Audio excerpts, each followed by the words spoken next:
Welcome to another edition of Ambassador's Corner, brought to you by the Glenwood Springs Chamber and Glenwood Insurance Agency. My name is Pam Rzika. I'm here with Jason Wessels of the Pullman Food and Drink in Glenwood Springs. Jason, can you tell us a little bit about how you got into the Valley here? Absolutely. I personally have been in the Valley about 8 years. Mark Fisher, who's our executive chef and the gentleman that sort of started this whole trend that ended up with the Pullman here 4 months ago, has been in the Valley for 18 years, from Pittsburgh originally. Okay, and how did you get into the food business? Mark was sort of a late-in-life addition to the foodie team, went to school in Pittsburgh. I think he was 35 when he went to school. Came back here and worked at the Caribou Club for a while, then lived in San Francisco working at the Fog City Diner. Came back to the Valley and opened up 689 in Carbondale in 1998.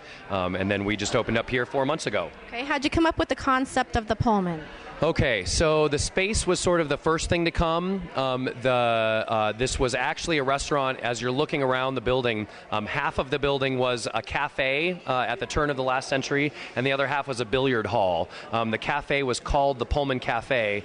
We loved the idea of the name associating with the trains, being across the street from the train station. It's also a style of a loaf of bread, and the fact that it was the Pullman Cafe before dropped the cafe part, and here we are. And can you tell our viewers what you have to offer here? Absolutely. We're serving espresso and handmade pastries Monday through Friday from 8 to 11.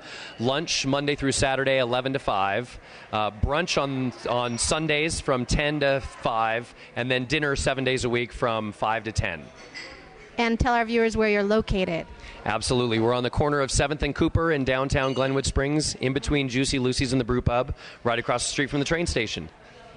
Okay, that wraps up another edition of Ambassador's Corner. My name is Pam Rzika with